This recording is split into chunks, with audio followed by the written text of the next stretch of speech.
Hi everyone, and welcome to Larson Organizing, your channel to get organized for a fulfilled and productive life, at home and at your workplace.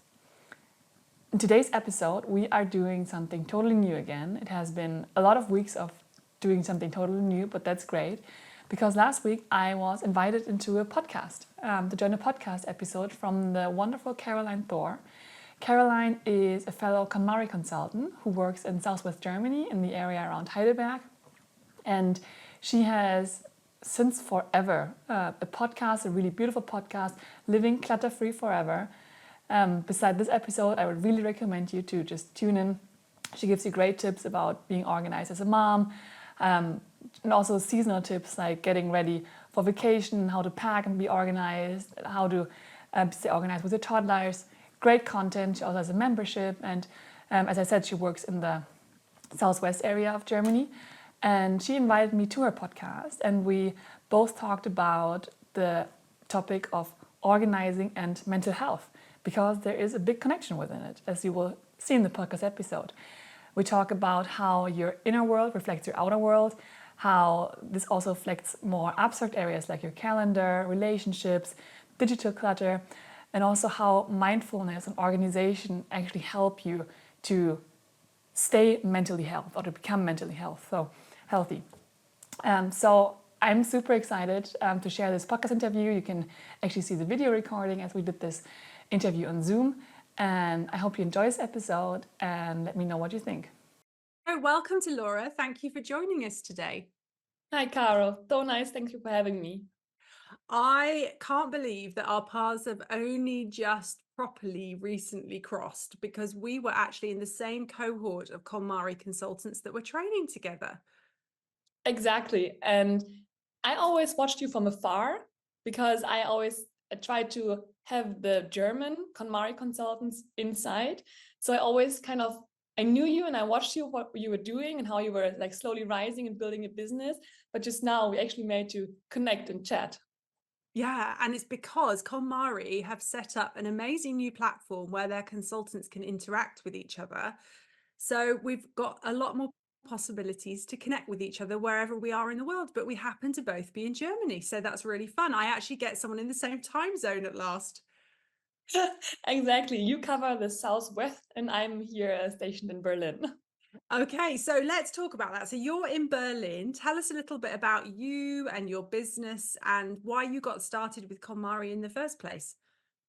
So I was coming from a total different direction. I mean, I always loved organizing. I loved organizing as a child. I always sneaked into my parents' and my sister's room to actually, well, as soon as they were gone, to organize it because it was driving me nuts. And somehow I never thought that my passion for organizing could also be my profession. Like I always thought, you have to study and work in a big corporation and, go this like really um, well-walked path, let's say it this way. And so I studied electrical engineering and worked also in a huge energy utility. And I realized over the years that I got so unhappy, that I feel like stressed and depressed, and I was just um, not doing what I was meant for, kind of. And then this small book stumbled across my pathway, similar as in your story. And I always loved organizing. So I bought the book and then I started organizing with the method. And my apartment got cleaner and like less decluttered and even more organized. Like this, what I was expecting from the book. But what I didn't expect was the internal transformation that was happening while I was reading this book, that with every category that I sorted out and every more the home that I decluttered and was reconnecting with the things that I love, I also felt that there was this internal change of that also in more abstract areas of my life. I realized what I want and what I don't want. So like in relationships or in hobbies, or as in my case, my job. And for me, the KonMari method actually showed me or reconnected me with my passion for organizing. And I realized that I want to make this my job. I want to make this my profession. And so I started Googling and saw that she is teaching consultants. And that's the point where we the first time met. And who even knew that was a thing? I didn't even know it was a thing. Totally. I remember I was back then in my engineering job. I had a coach, and he was helping me because I just got in a leadership position. And so I had this coaching with him, and he said, Laura, I can help you with the struggles you have in this new leadership position, but somehow I have the feeling you don't really want that. You want something else. I was wait, I was like, yeah, you're good.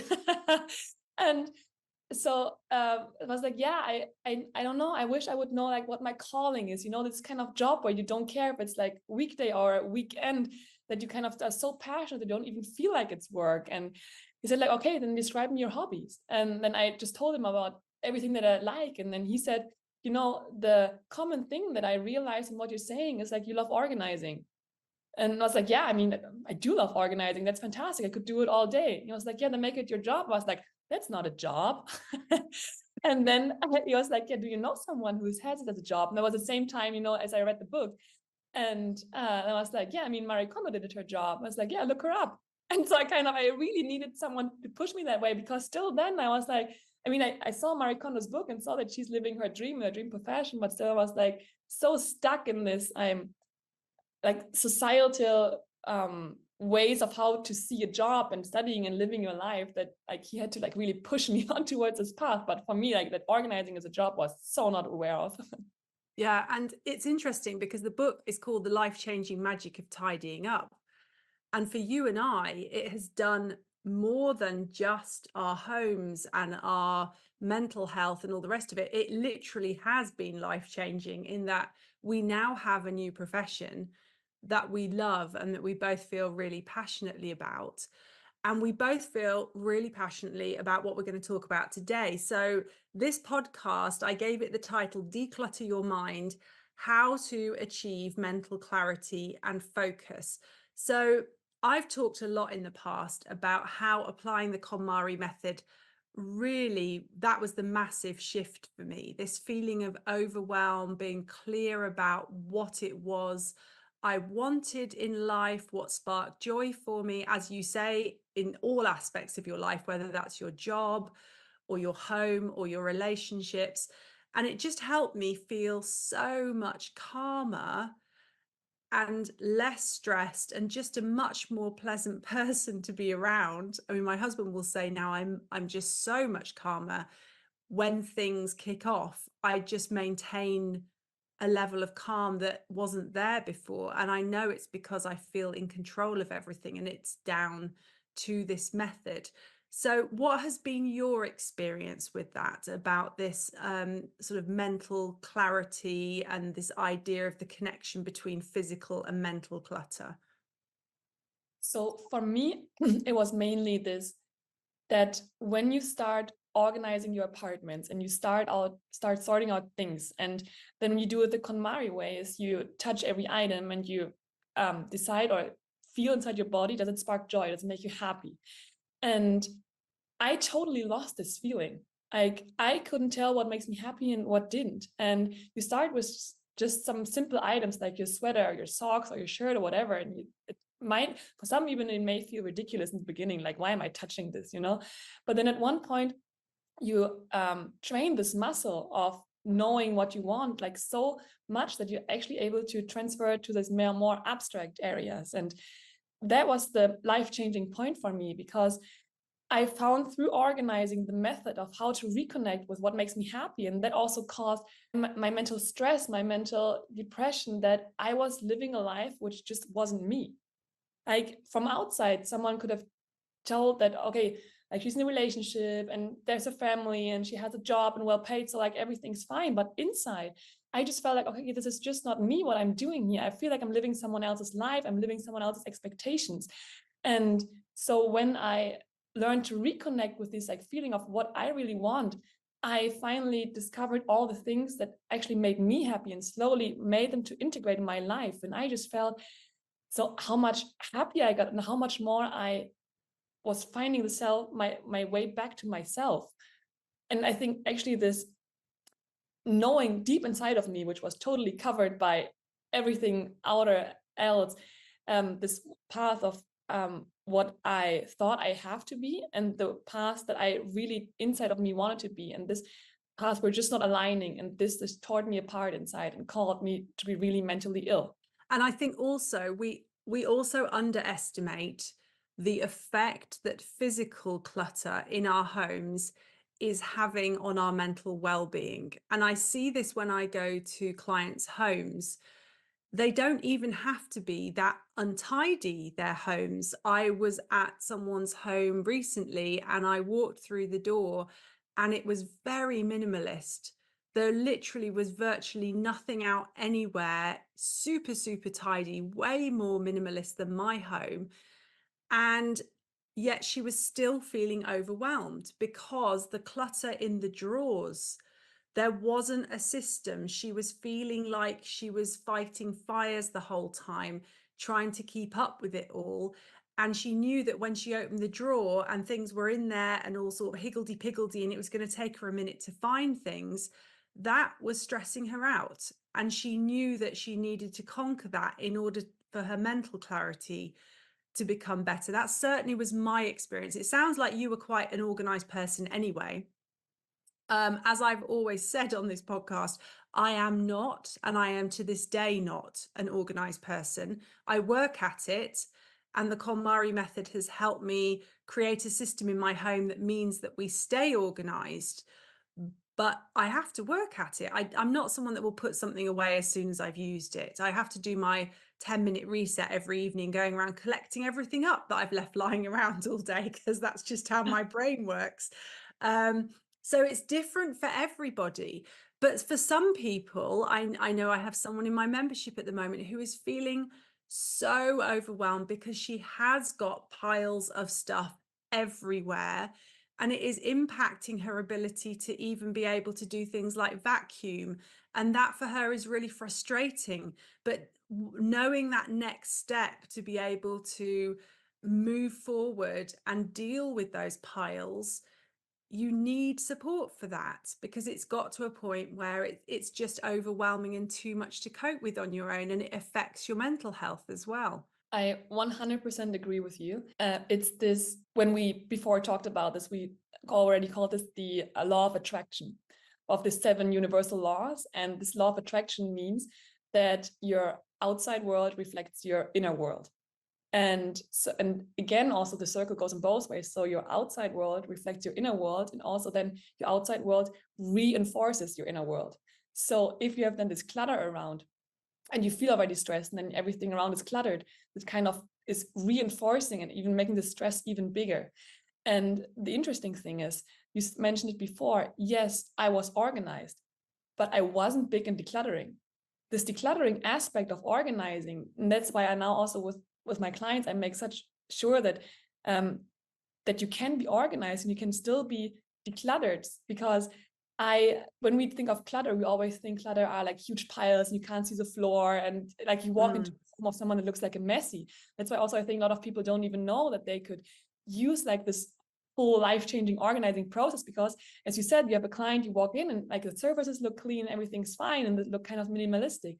But I was a perfect example. I never decluttered. I never got rid of anything before, but I had just my clutter perfectly piled, in the closets, in the cupboards.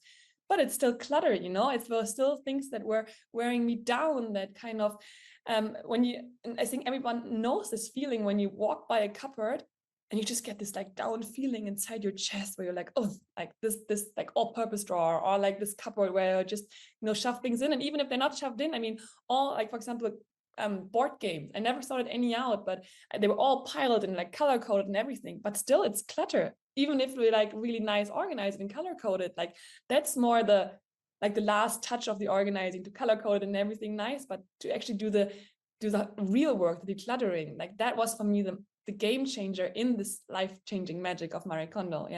Yeah, and I think the decluttering part is in a lot of systems, in a lot of organizing systems, overlooked.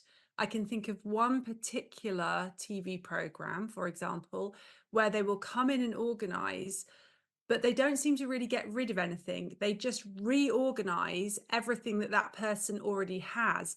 So there's still so much stuff. And I'm just looking at it thinking, well, it looks optically very nice now, how you've done it in your rainbow colors, but that person has so much stuff that it's still overwhelming, and it is going to be hard to maintain, because they're going to go out and buy new stuff, and where are they going to put it? if they go and buy another bottle of shampoo, there's now no room in that storage box for one more thing. It's just totally overflowing everywhere. So I think the decluttering part is underestimated. And I think by doing the decluttering, you are really focusing, as you said before, on what sparks joy for you and really understanding how in all aspects of your life we can declutter and hold on to just those things that spark joy. So let's move on away from the physical decluttering of items. Let's go a little bit more abstract, because Laura, you and I know have both tackled this, and I know it makes such a difference for people, but I think it's very much overlooked. How about calendars? What is your feeling about people and their schedules and their calendars? Absolutely. And I think beside the physical clutter, calendar is my next always go-to topic when we talk about these abstract things, because it's crazy how we declutter our calendars. And the craziest thing is that we always think money is our most valuable currency. It's not, it's time. It's the time that we Yes. have. The Yes. time. Let's say this out loud, because I once heard this, money you spend $10 today, you can gain $10 back tomorrow. That's like nothing. But the time you spend today, you never get it back. So that makes this time so valuable. And we just declutter things with things that we say yes to where we don't even know that we don't want them.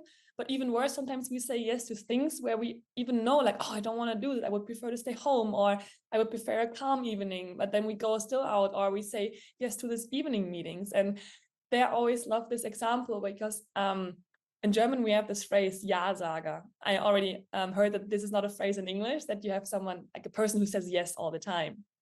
And a lot of people think they are persons or people who say yes, but be aware that the people who always say yes are actually the biggest people who say no, because with every yes you're saying no to so many other things. When you say yes to this like late night meeting, you say no to seeing your kids, or seeing your partner, or just having some free time, having some downtime. Like you say yes to one thing, but you say no to like 10, 20 other things at the same time. And just to be aware of it. And the hard things come in, especially for people who don't know what they want. That's the difficult thing, because some people know, okay, I don't want this, so I just need to train it to say yes, because your time is like so valuable. But what do you do with the people who don't know what they want? And there comes this reconnection with the spark joy feeling back in, that you actually look at your calendar, look at every single item you have on your calendar, and like try to feel this within you. Like, when I look at this meeting, does it make me happy or not?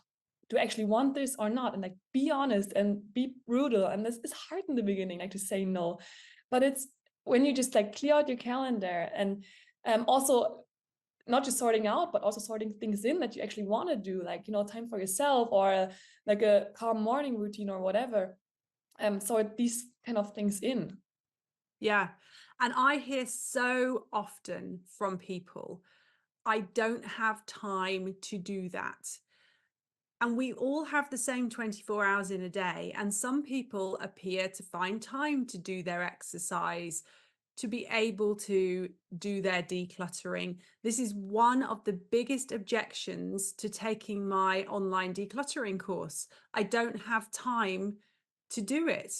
You do if it's that important to you. If your home being decluttered and organized is a priority for you, then you have to find the time, which means going through your calendar and looking at what you can let go or not do, or stop scrolling through social media for an hour and use that time instead to do some decluttering and organizing.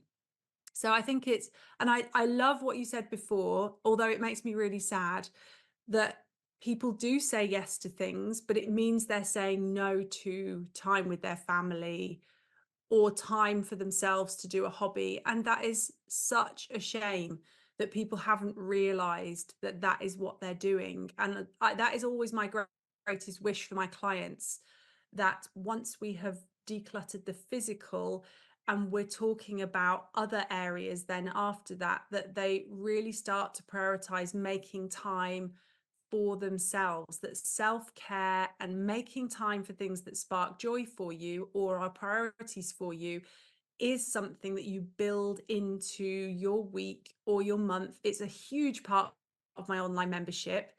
we place as much focus on that as the actual decluttering. They're having to all the time tell me, what are you doing this week that sparks joy for you?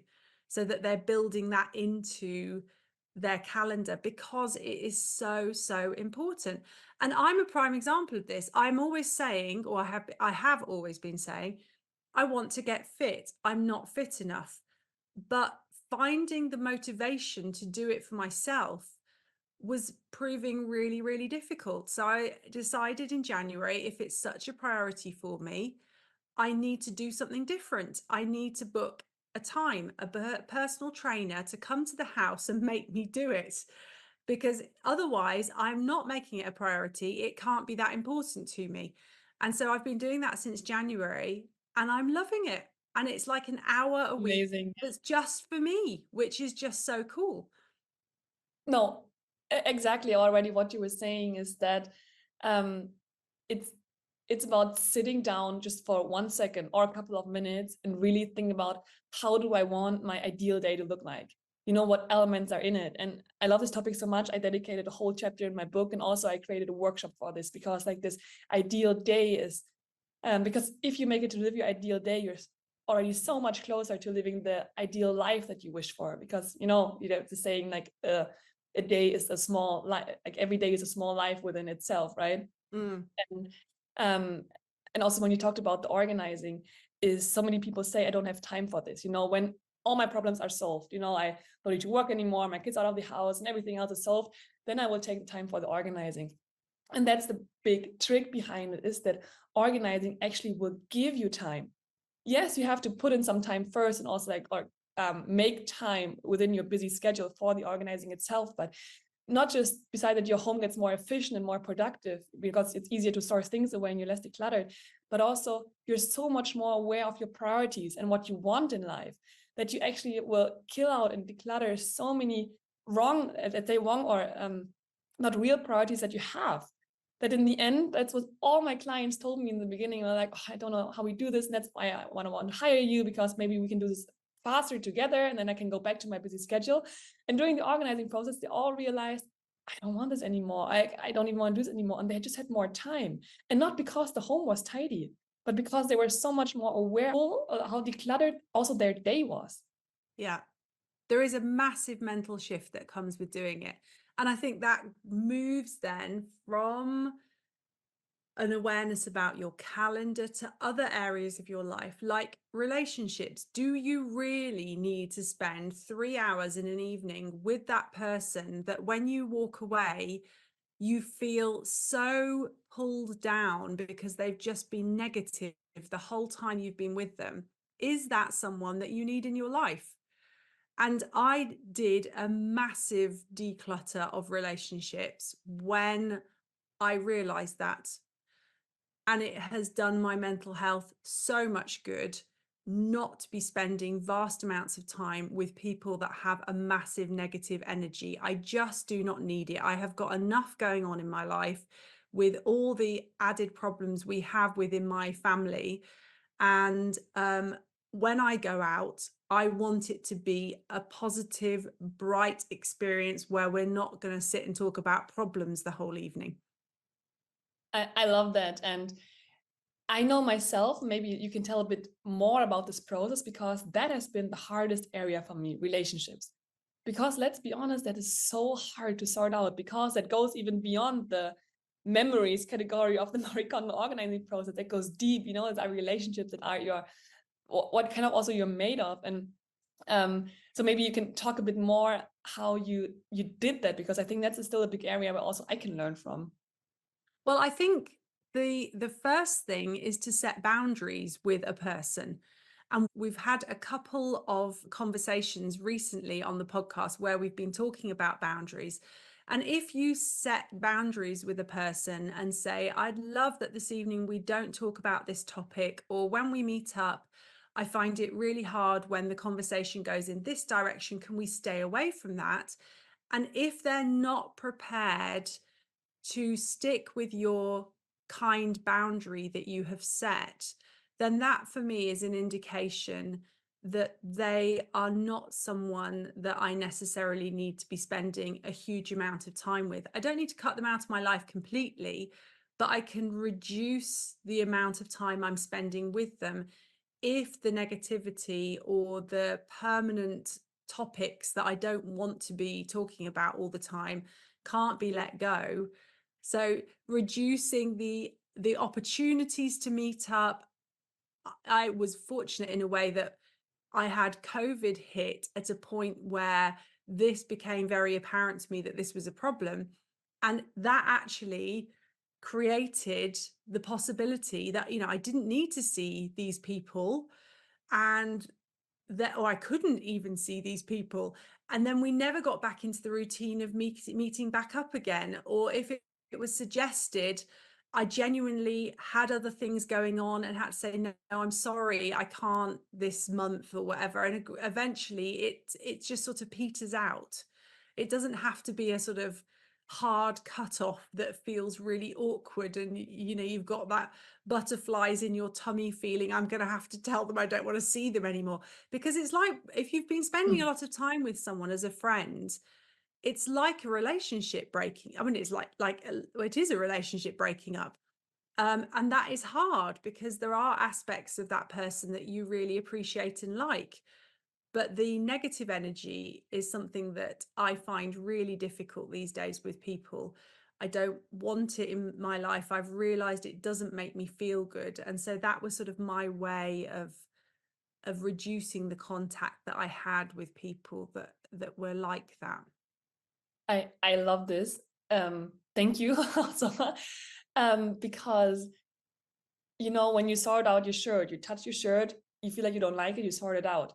And with people, it's just different, like you don't need to touch this person, kind of metaphorically speaking, and sort the entire person out. You can sort aspects of the relationship out. That was kind of a new goal for me, kind of, because people are not a piece of clothing, people are the closet, and you can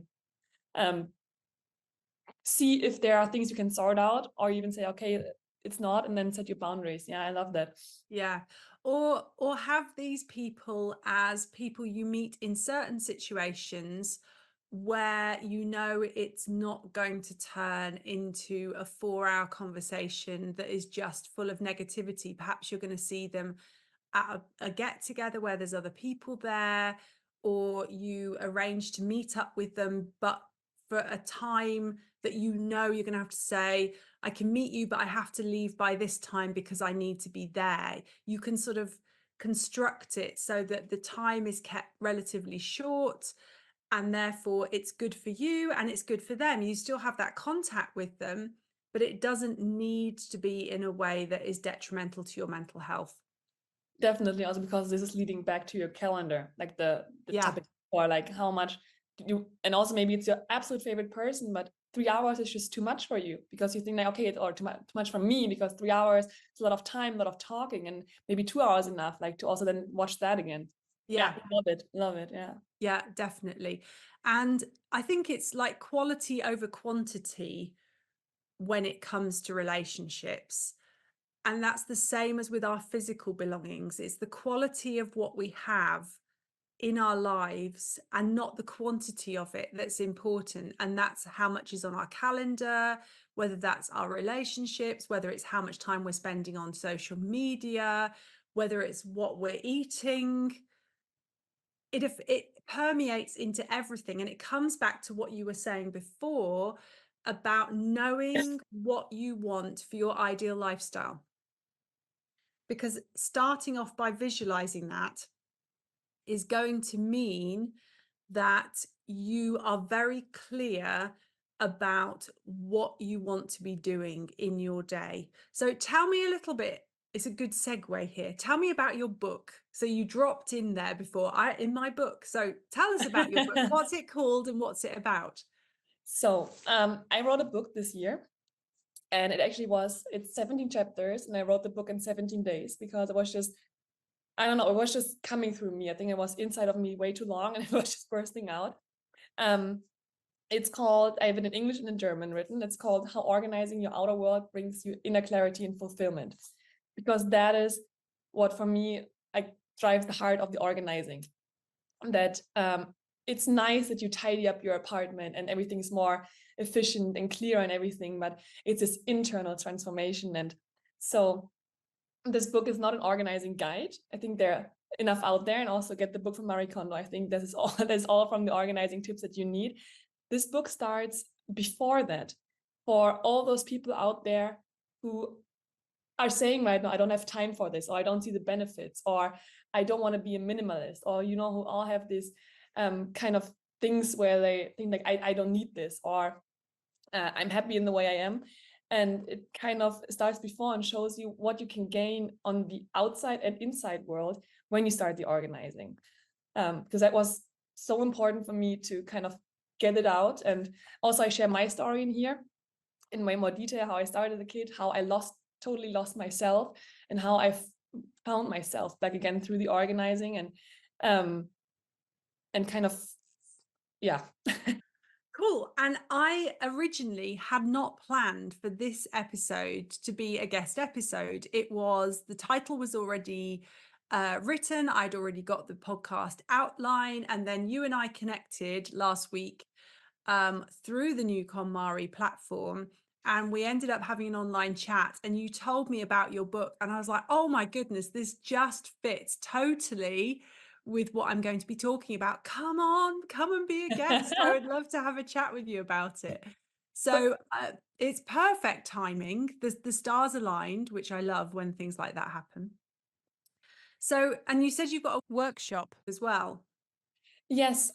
So because out of this book, my goal was to also make this in a bit more transparent way. So also I created a workshop out of it, talking about the ideal day and how to actually get started, how to first think. And it's always the same method behind it, the same organizing method also as you do organize your home. It's this, you get everything out first, then you declutter, you decide what you want to keep, and then you sort things back in. And this is the simple scheme, but you can use it to literally everything in your life, as we talked about for your calendar, for your relationships, for your digital clutter, for anything. And especially I want my plan with this book was to touch people who have these excuses, who then say, okay, but I don't want to be a minimalist, or organizing is not sustainable, because I'm just decluttering and throwing things away. And also maybe just at that point for a quick second, because we talked about it before, is that when you think decluttering is not sustainable because you throw things away, but what is actually more sustainable to once go through this process and actually wonder, what do I want and what do I don't want, and go through this pain of decluttering, which is hard. But that is the point where the actually learning process starts, that for the next time you don't buy the third shampoo that doesn't fit somewhere, where this actual internal change is starting, that you stop collecting pens from every hotel that you're staying in because you have enough pens at home, or you're going to fairs, and you have to stop getting all this clutter and I almost want to say trash, in your home. And so I really want to clean up with this, but also talking about this, tidying up is not a luxury. It's not something that you do at the end of your life when everything else is done. It's kind of, tidying up gives you time. Tidying up, it's a starting point of everything else and not the end point. And then also I really talked there about this North Star, which you have to have your ideal in mind, what you want and how you can reconnect with it. So it really touches the deep things. And this is also what I'm doing in my workshops. I go to companies, but also for private settings, to try and kind of talk about all these things: how to declutter your calendar, how to declutter your schedule, how to declutter your meetings, how to declutter your networks. It's organizing is just in every area. And I know that many people don't want to hear that, because with organizing they somehow connect really strict measures and no fun, and everything is clean and sterile and everything. But it's just, it touches every area of your life. And that's what I want to show with this, because also you can, once you understood the organizing process, you can also actually transform every area of your life. Totally agree. And I've recently had episodes where I've talked about digital decluttering. I'll put the link to that in the show notes, so that if you are struggling with that area, you can have a listen to that episode. And I also had an amazing episode recently with Michelle, and I'll link to that as well, where we were talking about mindfulness and the ability to sort of mentally declutter and techniques for doing that, it was just such a good episode. So I will link to that as well, because all these things sort of tie in together. And if we just go back to the title of this episode, Declutter Your Mind, How to Achieve Mental Clarity and Focus, when you pick away at all those areas and declutter them, and yes, it's going to take some time, but once you have done that, you are in such a solid place to be living your ideal lifestyle. And you need for all of those areas to be done in order for that to be possible. It's not just the physical stuff, but the mental clarity comes with starting with your physical belongings and becoming clear about what it is that you want. And then you can move on to things like your relationships and your calendar and your digital stuff and all the rest of it, so that you end up with this life that sparks joy for you. Totally. And also before this episode, just to give you another feeling about how important this like mental health in general is, but also mental health in connection to clutter is, I looked up some statistics and it says that 45% of Americans say they feel overwhelmed by the clutter in their home. 45%, that's every second American. That is crazy. And especially when we know what clutter does to your mind, to your mental health, what we just talked about. And another study was that 80% of most medical spending is stress related. So it's one of the most common diseases that we have: stress, burnout, all these things. And we always expect from outside something to change, you know, our boss forgive us less task or whatever. And kind of what we want to give in this episode and talk about is this: you have it in your hand, like you can change it. There is this part, there are parts which you can't control, and always is saying you need the wisdom to see what you can control and what you can't control, but it's a crazy amount of what you actually can control just by decluttering. Yeah, by literally decluttering your life. Yeah. And there is only one certainty in life, and that is that you will die at some point, which really is a bit sad to think about. But Ending the episode on this positive note, you will die at one point. Let's talk about death. No. But it is the only thing that is certain. And we have control over what we choose to do with our lives while we have them. And we don't have any control over the external factors or other people. At the end of the day, I mean, I would love to think I have control over my kids, but they are they are their own people. And at the end of the day, they're going to do things and make decisions that I can't have any control over. The only thing that I can really have any sway over is what I choose to do. And you and I are both really clear examples of how we have taken this method, the KonMari method, and we have applied it, and we have allowed it to fulfill its potential of changing our lives so that we have got a life that is filled with joy. That doesn't mean to say that there aren't challenges, and you and I have talked about this. We both have challenges within our home situations and in our personal lives, but it is so much easier to deal with those things when they come up, when you have mental clarity and focus about what is important to you. You can then make the right decision in those moments for what is the best move, the best decision for you and for your family, so that you can move out of that challenge and back into joy again. Totally. I think it's almost the last chapter in this book, which is called "Am I Done Forever?" And the answer is no, you're never done forever, because also life's challenges never end, you know, or like the way life changes never ends. So, but the good news is that you know how to change it. Like what you were just saying, like, you know, the tool you found through organizing, we found, and that's the tool we're suggesting, is a way of how to deal with these things. You know, like things will always change. Things that you can't control will change, and maybe even things that you can control will change. But you know how to tackle them. You got the tool, and this makes life interesting, but also way more calming to know, okay, whatever comes, I will be able to adjust. Like, I can do this.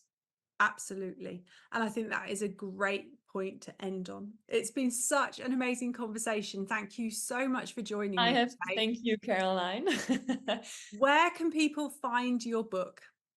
So they can find the book on all, like, this German huge bookstore. It's called Thalia, but also I think way more easier, it's on Amazon. I think it's important. You need to type in Laura Louise Larson, like my full name, and then you find, because there's another big author called Laura Larson. I thought, like, what are the odds from exactly the same spelling? And there you find the book on Amazon. It's available in the entire EU and in the US. And yeah, and also otherwise you see the links on my Instagram. I also have a LinkedIn, and I have a YouTube channel also where I'm releasing this week a video about where I read the first chapters of the book. So to get an idea of what you can expect. Brilliant. I will put links to how people can find you in the show notes and where they can find your book. And then if anyone's interested, they can have a look in the show notes and find you. I wish you a wonderful rest of your week. Thank you for taking time to talk to me today. Thank you, Caroline. It was a pleasure to talk to you. All right, that was the podcast. I hope you enjoyed it. I hope you find some really helpful tips. As it was my first podcast episode, I think I have it done okay to well. And I am sure it won't be the last one. So stay tuned for this kind of videos. As I already said in the beginning, if you want to follow Caroline Thor, she also has Instagram, she has her podcast, she has a website. I'm going to put everything in the comments here of this video. And yeah, tell me if you like this video, what your thoughts are about, if you have any questions. And until then, I wish you happy organizing.